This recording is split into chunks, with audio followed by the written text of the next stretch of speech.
Kakinada port వ్యవహారంలో చంద్రబాబు నాయుడు మీద KV రావు మీద పరువు నష్టం దావా వేస్తాట విజయసాయిరెడ్డి గారు. మరోవైపున ఈ కేసులో జగన్మోహన్ రెడ్డిని ఎందుకు నిందితుడిగా చేర్చలేదో అంతుపట్టడంలా ఆ వివరాలు తెలుసుకుందాం. పుష్ప సినిమా ప్రీమియర్ షో సందర్భంగా జరిగిన తొక్కిసలాటలో ఒకళ్ళు చనిపోయిన విషయం తెలుసు. మరొక పిల్లవాడు చావు బతుకుల మధ్య కొట్టుమిట్టాడుతున్నాడు. అసలు ఇటువంటి ఘటనకి ఎవరు బాధ్యులు? దీని మీద నా అభిప్రాయం ఏంటో చెప్తాను. గతంలో విజయవాడ వరదల సందర్భంగా అలాగే అమరావతి రాజధాని నిర్మాణానికి ఎంతోమంది ఉదారంగా విరాళాలు ఇచ్చారు, ఇస్తున్నారు. ఇట్లా ఇచ్చిన వాళ్ళ జాబితాని ప్రభుత్వం ఎందుకు పబ్లిక్ డొమైన్లో పెట్టదు? ప్రజలందరికీ తెలిసేలాగా ఎందుకు ప్రచురించదు? దాతలకి ప్రభుత్వం ఎందుకు సరైన గుర్తింపునివ్వడం లేదు? ఈ 3 అంశాల మీద ఇవాళ విశ్లేషణ. కాకినాడ పోర్టు వ్యవహారంలో తనని నిందితుడిగా చేర్చటం మీద విజయసాయిరెడ్డి రియాక్ట్ అయ్యాడు నిన్న. నా మీద ఈ కేసు పెట్టినందుకు, నా మీద లుకౌట్ సర్క్యులర్ ఇచ్చినందుకు చంద్రబాబుతో పాటు కేవీ రావు మీద కూడా ఏపీ హైకోర్టులో పరువు నష్టం దావా వేస్తాను అని చెప్పి హెచ్చరించాడు. అంతేకాదు, ఈ కేసు అంతా అయిపోయిన తర్వాత చంద్రబాబు నాయుడు మీద మెలీషియస్ ప్రాసిక్యూషన్ కింద కేసు పెడతాను అని కూడా అన్నాడు. ఈ సందర్భంగా చాలా మాట్లాడాడు విజయసాయిరెడ్డి. చంద్రబాబు నాయుడికి అసలు పరిపాలన చేత కాదు, చంద్రబాబు నాయుడికి సెనిలిటీ వచ్చింది, అంటే ముసలితనం వచ్చింది. అక్కడికేదో విజయసాయిరెడ్డి చాలా యువకుడైనట్టు. చంద్రబాబు నాయుడికి పిచ్చి పట్టింది అని కూడా అన్నాడు. చంద్రబాబు నాయుడు తమ్ముడికి కూడా పిచ్చి ఉన్నది, ఈయనకు కూడా ఇప్పుడు పిచ్చి వచ్చింది. అంటే విజయసాయిరెడ్డి ఎంత ఫ్రస్ట్రేషన్లో ఉన్నాడో అర్థం చేసుకోవచ్చు. అసలు కాకినాడ పోర్టు వ్యవహారం మీద చాలా తక్కువ మాట్లాడాడు, చంద్రబాబు నాయుడు మీద ఎక్కువ దాడి చేశాడు. అసలు ఈ కేసు పెట్టడం వెనక చంద్రబాబు నాయుడు ఉన్నాడు. కేవీ రావు అనే అతను చంద్రబాబు నాయుడు మనిషి, ఇద్దరూ ఒకటే కులం, క్యాస్ట్ బడ్డీ అనే మాట వాడాడు. క్యాస్ట్ బడ్డీ అట. అందుకనే కేవీ రావుకి 1999లో ఈ కాకినాడ సీ పోర్టుని చంద్రబాబు నాయుడు ఇచ్చాడు. అప్పుడు ప్రైవేటు పరం అయింది. ఆ ప్రైవేటు పరం అయినప్పుడు ఈ కేవీ రావు అనే అతను ఈ పోర్టుని తీసుకున్నాడు ఆ ఒప్పందంలో. ఇక్కడ 2 పాయింట్లు. ఒకటి, కేవీ రావుకి చంద్రబాబు నాయుడు అక్రమంగా ఈ పోర్టుని కట్టబెడితే ఆ తర్వాత ఆ వెంటనే అధికారంలోకి వచ్చిన వైఎస్ రాజశేఖర రెడ్డి 2004లో ఏం చేశాడు? మరి ఇది అక్రమం అయితే వెంటనే వెనక్కి తీసుకోవాలి కదా, ఆ పని చేయాలి ఆయన. కేవీ రావు అనే అతను బ్రోకర్ అని చెప్పన్నాడు విజయసాయిరెడ్డి. అంటే ఆ బ్రోకర్ దగ్గర నుంచి వైఎస్ రాజశేఖర రెడ్డి కూడా డబ్బులు తీసుకున్నాడా? అసలు విజయసాయిరెడ్డికే పెద్ద పొలిటికల్ బ్రోకర్ అనేటువంటి పేరుంది. ఆయన వేరే వాళ్ళ బ్రోకర్ అంటున్నాడు. సరే, కేవీ రావు బ్రోకరో కాదో మనకు తెలియదు. ఆయనకి ఈ పోర్టుని గతంలో ఎప్పుడో అక్రమంగా ఇచ్చారు అనే ఆరోపణకి ఎటువంటి విలువ లేదు. ఎందుకంటే ఆ విధంగా కనుక అక్రమంగా ఇస్తే first of all YS Rajasekhara Reddy చర్యలు తీసుకోవాలి, అది కాదు. ఆ తర్వాత వచ్చిన కాంగ్రెస్ ప్రభుత్వాలు చర్యలు తీసుకోవాలి, అది జరగలేదు. 2019లో జగన్మోహన్ రెడ్డి అధికారంలోకి వచ్చిన తర్వాత అప్పుడైనా ప్రభుత్వం వెనక్కి తీసుకోవచ్చు కదా, ఒకవేళ అక్రమం జరిగితే. ప్రభుత్వం తీసుకోకుండా విజయసాయిరెడ్డి అల్లుడికి పించారా? అదే న్యాయం చేయటం అంటే. ఒకవేళ ఈయన చెప్పినట్టు అన్యాయంగా అక్రమంగా కేవీ రావుకి ఈ పోర్టుని చంద్రబాబు నాయుడు కనుక కట్టబెట్టి ఉంటే గతంలో, వీళ్ళు చేయాల్సిన పని ఏంటి? అరబిందో కట్టబెట్టడం కాదు కదా.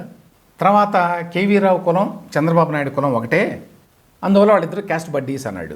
అందువల్లనే వీళ్ళిద్దరూ కలిసి అక్రమాలు చేశారు, నా మీద కేసు పెట్టారు అన్నట్టుగా మాట్లాడాడు. ప్రైవేటీకరణలో భాగంగా కాకినాడ పోర్టుని 99లోనే కేవీ రావుకి ఇచ్చారు కాబట్టి బిల్డ్, ఆపరేట్, మెయింటైన్ అనేటువంటి విధానంలో ఇచ్చారు అప్పట్లో. అది కుల ప్రాతిపదికగా ఇచ్చాడు అనేది కదా ఆరోపణ. అట్లయితే ఇప్పుడు అదే కాకినాడ పోర్టుని విజయసాయిరెడ్డి అల్లుడికి జగన్మోహన్ రెడ్డి ప్రభుత్వం కట్టబెట్టడాన్ని ఏ విధంగా అర్థం చేసుకోవాలి? అందులో కులం పాత్ర ఏమీ లేదు. పోలవరంలో అప్పటికే పనిచేస్తున్న నవయుగ ఇంజనీరింగ్ తీసేసి కృష్ణారెడ్డి గారి మేఘా ఇంజనీరింగ్ ఇవ్వడం ఏంటి? దాని వెనక కులం లేదు. కానీ ఇక్కడ మాత్రం కులం కనిపించింది ఆయనకి. అది పక్కన పెడితే ఇంకొక మాట ఏమంటాడు, విక్రాంత్ రెడ్డి ఏమన్నది, చాలా చిన్నవాడు, కుర్రవాడు, ఇతను వెళ్ళి ఇంత లావును ఉండేటువంటి కేవీ రావుని బెదిరిస్తాడా అట. సో మనుషుల్ని బెదిరించాలి అంటే పాతకాలంలో లాగా సన్నగా ఉన్నారా, లావుగా ఉన్నారా అనేది ప్రాతిపదిక అన్నమాట. విజయసాయిరెడ్డి లెక్క ప్రకారం విజయసాయిరెడ్డి సన్నగా ఉంటాడు, సన్నగా ఉండి ఎంతమందిని బెదిరించాడు, ఎంతమందిని బ్లాక్మెయిల్ చేశారు. అధికారాన్ని అడ్డం పెట్టుకొని చేస్తారు ఇవన్నీ.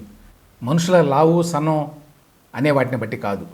ఇక వాల్యుయేషన్ గురించి, అసలు విషయం గురించి ఒక మాట మాట్లాడాడు. చంద్రబాబు నాయుడికి తెలియదేమో, వాల్యుయేషన్ అంటే అమ్మేవాళ్ళు కొనేవాళ్ళు కూర్చొని ఒక నిర్ణయానికి వచ్చి ఆ మేరకి ఆ ఒప్పందం చేసుకుంటారు.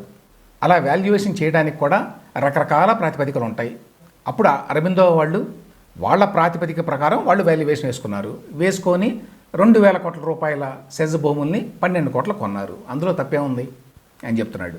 విజయసాయి రెడ్డి ఇంకొక మాట అన్నాడు, నా మీద ఆల్రెడీ 21 కేసులు ఉన్నాయి, నాంపల్లిలో సిబిఐ కోర్టు అనుమతి లేకుండా నేను విదేశాలకు వెళ్ళలేను, అయినా చంద్రబాబు నాయుడు ఇంగిత జ్ఞానం లేకుండా ఈ విధంగా లుకౌట్ సర్క్యులర్ ఇప్పించాడు అని.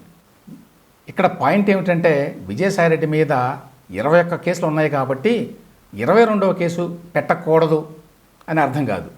ఏదైనా కేసులో ఎవరైనా జైల్లో ఉంటారు, వాళ్ళ మీద ఇంకో కేసు వస్తుంది, ఆ కేసులో కూడా మళ్ళీ అరెస్ట్ చేయడానికి మేజిస్ట్రేట్ ముందు ప్రవేశపెడతారు. చంద్రబాబు నాయుడు గారిని ఆ విధంగా ప్రవేశపెట్టారు. స్కిల్ డెవలప్మెంట్ కేసులో ఆయన అరెస్ట్ అయ్యి ఆల్రెడీ జైల్లో ఉన్నాడు. అటువంటి వ్యక్తిని మళ్ళీ అమరావతి ఇన్నర్ రింగ్ రోడ్ కేసులో మేము అదుపులోకి తీసుకోవాలి అని చెప్పి మేజిస్ట్రేట్ ముందు ప్రవేశపెట్టారు ఆయన్ని. అదేవిధంగా జరుగుతుందనే విషయం విజయసాయి రెడ్డికి తెలుసు. 21 కేసులు ఆల్రెడీ ఉన్నాయి కాబట్టి 22వ కేసు పెట్టడానికి వీల్లేదు అనడానికి వీల్లేదు ఒకటి.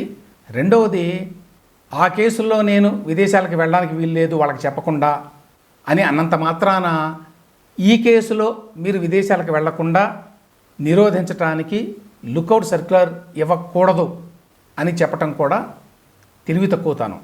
ఇక చివరిగా ఏమంటాడంటే, ఈ 4.5 సంవత్సరాల తర్వాత మళ్ళీ అధికారంలోకి వచ్చేది వైఎస్ఆర్సీపీయే, అప్పుడు చంద్రబాబు నాయుడిని మళ్ళీ జైలుకు పంపడం ఖాయం అని కూడా ప్రకటించాడు. ఎంత ధైర్యమో చూడండి విజయసాయి రెడ్డికి. తాను ఒక పెద్ద కేసులో ఇరుక్కొని తాను నిందితుడిగా ఉండి ప్రస్తుతం ముఖ్యమంత్రిగా ఉన్న వ్యక్తిని మేము జైలుకు పంపుతాం అని ప్రకటిస్తున్నాడు. దీనికి కారణం కూటమి ప్రభుత్వం మెతకదనమా లేక వైఎస్ఆర్సీపీ నాయకుల టెంపరీతనమా అనేది అర్థం కాని విషయం. త్వరలో తాను అరెస్ట్ అవుతాను అనేటువంటి భయంతోనే, ఆ ఫ్రస్ట్రేషన్తోనే విజయసాయి రెడ్డి ఈ అరాచకపు మాటలన్నీ మాట్లాడుతున్నాడు అని అర్థం చేసుకోవాలి. ఈ కాకినాడ పోర్టు వ్యవహారంలో ఇంకా డెవలప్మెంట్స్ ఉన్నాయి. ఇందులో అక్యూజ్ నెంబర్గా ఉన్న విక్రాంత్ రెడ్డి అంటే జగన్మోహన్ రెడ్డి గారి బాబాయ్ వైవి సుబ్బారెడ్డి కొడుకు. ఈ విక్రాంత్ రెడ్డిని అక్యూజ్ నెంబర్ 1గా పెట్టారు కదా, ఆయన నిన్న హైకోర్టులో బెయిల్ కోసం కేసు వేశాడు. ముందస్తు బెయిల్ కావాలి నాకు, నన్ను అరెస్ట్ చేసేటువంటి అవకాశం ఉంది ఈ కేసులో అని. అదొక డెవలప్మెంట్. ఇక కేవీ రావుని ఏ విధంగా బ్లాక్మెయిల్ చేశారు అనే దానికి సంబంధించిన మరికొన్ని వివరాలు కూడా బయటకు వచ్చినాయి. నేను నిన్న కూడా చెప్పాను, పీకేఎఫ్ శ్రీధరన్ సంతానం అనేటువంటి ఆడిట్ కంపెనీని వేశారు ఆడిట్ చేయడానికి. అయితే ఇక్కడ జరిగిన గమ్మత్తు ఏమిటంటే, ఒక్క కాకినాడ పోర్టు మీదనే ఆడిట్ వేస్తే ఎవరికైనా అనుమానం వస్తుందేమో అనేటువంటి ఉద్దేశంతో చాలా తెలివిగా రాష్ట్రంలో ప్రైవేటైజ్ అయినటువంటి అన్ని పోర్టుల మీద కూడా ఆడిట్ వేస్తున్నాము అని చెప్పి ఒక ఆర్డర్ ఇచ్చారు జగన్మోహన్ రెడ్డి ప్రభుత్వం. కానీ యాక్చువల్గా ఆడిట్ చేసింది మాత్రం ఒక్క కాకినాడ పోర్టునే. ఆ ఆడిట్ చేసినటువంటి కంపెనీ జగన్మోహన్ రెడ్డి గారి ప్రభుత్వం కోరిక మేరకు ఏమనిచ్చింది, 2014-19 మధ్య ఆ పోర్టుకు వచ్చినటువంటి ఆదాయంలో రాష్ట్ర ప్రభుత్వానికి 22% చెల్లించాలి ఒప్పందం ప్రకారం. ఆ చెల్లించాల్సిన వాటా యాక్చువల్గా 965 కోట్ల మేరకి ఉన్నది, దాన్ని మీరు ఎగవేశారు అని వాళ్ళ చేత రిపోర్ట్ తీసుకున్నారు. ఈ నివేదిక చూపించి కేవీ రావుని బ్లాక్మెయిల్ చేశారు. ఇదిగో నువ్వు కనుక మా మాట వినకపోతే దాదాపు 1000 కోట్ల రూపాయలు నువ్వు ఎగ్గొట్టినట్టుగా మేము నోటీస్ ఇస్తాం, ఆ తర్వాత తీసుకోవాల్సిన యాక్షన్ కూడా తీసుకుంటాం, అంటే జైలుకు పంపించడం లాంటివి అని బెదిరించారు. ఆ ఇచ్చినప్పుడు ఏం చేశారంటే, ఫస్ట్ ఈ నోటీస్ ఇచ్చి 30 రోజుల్లోగా అభిప్రాయాలు చెప్పాలి అని చెప్పారట. ఎవరికి? కాకినాడ పోర్టు యాజమాన్యానికి. 2021 జనవరి 1న ఏపీ మారిటైమ్ బోర్డు CEO ఈ లేఖ రాశాడు. ప్రభుత్వం పంపించినటువంటి ఈ శ్రీధరన్ సంతానం కంపెనీ వాళ్ళు చేసిన ఆడిట్ రిపోర్టును తీసుకొని అందులో లేవనెత్తినటువంటి ప్రతి ప్రశ్నకి సమాధానం చెప్తూ కాకినాడ సీపోర్ట్ యాజమాన్యం వాళ్ళకి తిరుగు జవాబు పంపించింది. అయితే వాటిని మేము ఆమోదించడం లేదు అని చెప్పి బ్లాక్మెయిల్ చేయడం మొదలుపెట్టారు. సరే, ఆ తర్వాత బ్లాక్మెయిల్ చేశారు, ఒప్పందాలు కుదుర్చుకున్నారు, లాగేసుకున్నారు కాకినాడ పోర్టుని. విచిత్రం ఏంటంటే, ఒకసారి షేర్ హోల్డింగ్ అంతా కూడా అరబిందో రియాల్టీకి మారిన తర్వాత ఈ 965 కోట్లు ఎగ్గొట్టారు అని చెప్పి అంతకుముందు మరి ఆడిట్ రిపోర్ట్ ఉంది కదా. అంతకుముందు కాకినాడ సీపోర్ట్ యాజమాన్యం ఏదైతే ఇచ్చిందో వివరణ, ఆ వివరణని ఆమోదిస్తూ ఇదంతా ఓకే అని చెప్పి 9 కోట్లు మాత్రమే కడితే చాలు అని చెప్పి ప్రభుత్వం నిర్ణయించింది. ఏంటి, అరబిందో రియాల్టీ కొన్న తర్వాత. ఇదొక్కటి చాలదా దీని వెనక ఎంత కుట్ర జరిగింది అని చెప్పడానికి? వాటాలు తమ పరం కాగానే అంతకుముందు కట్టాల్సినటువంటి 965 కోట్లు 9 కోట్లకు దిగిందనమాట. దీన్ని ఇప్పుడు సిఐడి గుర్తించింది. ఇప్పుడు ఆడిట్ కంపెనీ వాళ్ళని కూడా ఏపీ సిఐడి వాళ్ళు విచారిస్తున్నారు. అలాగే కాకినాడ పోర్టుకి సంబంధించి కాకినాడ సెజ్ స్పెషల్ ఎకనామిక్ జోన్కి సంబంధించి ఈ రెండింటి అసలు వాల్యుయేషన్ ఎంత, వీళ్ళు ఎంత కొన్నారు అనే దానికి సంబంధించి కూడా మరికొన్ని వివరాలు బయటపడినాయి. 2020లోనే రోహిత్ చతుర్వేది అనేటువంటి ఒక కన్సల్టెంట్ చేత వాల్యుయేషన్ వేయించారు ఈ రెండింటిని, both Kakinada port Kakinada SEZ. దానికి సంబంధించిన డాక్యుమెంట్లు కూడా ఉన్నాయి. ఆ డాక్యుమెంట్లని ముఖ్యమైనటువంటి పేజీలని నేను కింద డిస్క్రిప్షన్లో ఇస్తాను, మీరు వాటిని కూడా చూడొచ్చు. సో ఇందులో కేఎస్పిఎల్ అంటే కాకినాడ సీపోర్ట్స్ లిమిటెడ్, దీని వాల్యుయేషన్ ఎప్పుడు వేశారు, మార్చ్ 31, 2020. అప్పుడు వాళ్ళు వేసిన వాల్యుయేషన్ ప్రకారం total estimated valuation of KSPL ఎంత ఉన్నది, 6,558 కోట్లు ఉన్నది. ఈ మొత్తం కంపెనీలో కేవీ రావు పేరు మీద ఉన్న వాటాలు ఎంత, 41.12%. సో ఆ ప్రకారం ఈ 41% కేవీ రావు వాటా 2,689 కోట్లు. ఈ 2,689 కోట్లకు గాను అరబిందో రియాల్టీ ఆయనకి యాక్చువల్గా ఇచ్చింది ఎంత, 470 కోట్లు. అంటే 5వ వంతు కూడా ఇవ్వలేదన్నమాట వాల్యుయేషన్ వేసిన దాంట్లో. ఇప్పుడైతే అంటే 2024 అక్టోబర్ 31 నాటికైతే కాకినాడ పోర్టు యొక్క వాల్యుయేషను 3,666 కోట్లు ఉన్నదట. కాబట్టి ఏదో ఎంతో కొంత తగ్గించవచ్చు, కానీ ఇంత భారీ ఎత్తున ఎవరైనా తగ్గించి అమ్ముతారా అనేది ఒక బేసిక్ ప్రశ్న. తర్వాత కాకినాడ సెజ్, దీని వాల్యుయేషన్ కూడా మార్చ్ 31, 2020 నాడు వేశారు. ఈ సెజ్ కింద మొత్తం 8,230 ఎకరాలు ఉన్నాయి. ఇదే పెద్ద అసెట్ సెజ్కి. అప్పట్లో వాళ్ళు వేసినటువంటి వాల్యుయేషన్ ప్రకారం ఎకరా యావరేజ్న 50 లక్షలు ఉంటుంది అని వేశారు. దీని ప్రకారం సెజ్ యొక్క విలువ 4,135 కోట్లు. ఇందులో ఈ కేవీ రావు అనే ఆయనకు ఉన్నటువంటి వాటా 48%. దాన్ని బట్టి అర్థం చేసుకోవచ్చు ఆయనకి దాదాపుగా 2,000 కోట్ల రూపాయల విలువైనటువంటి వాటాలు కాకినాడ సెజ్లో ఉన్నాయి. ఎంత పే చేశారు అరబిందో రియాల్టీ వారు, విజయసాయిరెడ్డి అల్లుడు గారు ఎంత పే చేశారు అంటే 12 కోట్ల రూపాయలు. అంటే దాదాపు 4,000 ఎకరాలకి వాళ్ళు పే చేసింది 12 కోట్ల రూపాయలు మాత్రమే. దీని ప్రకారం ఎకరా 29,000 పడింది.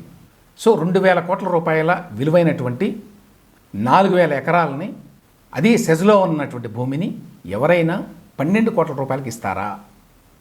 ఏ లెక్కను చూసినా కూడా దీన్ని బట్టి అర్థం చేసుకోవచ్చు బెదిరించి భయపెట్టి ఈ ఒప్పందం చేసుకున్నారు అని.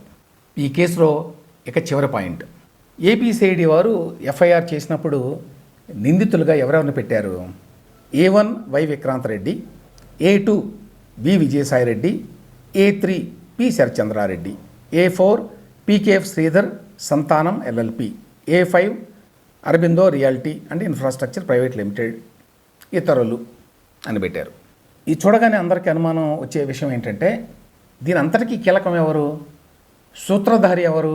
జగన్మోహన్ రెడ్డి. ఆయన యొక్క అనుమతి లేకుండా ఏమీ జరగదు. ఆయన ప్రమేయంతో ఇదంతా జరిగిందని కేవీ రావు తన ఫిర్యాదులో కూడా రాశాడు. లేకపోతే విజయసాయిరెడ్డి అన్నట్టుగా విక్రాంత్ రెడ్డి ఏముంది, చిన్నవాడు ఇంతే ఉంటాడు, అతను చూసి భయపడతాడా కేవీ రావు? కేవీ రావు భయపడింది జగన్మోహన్ రెడ్డిని చూసి.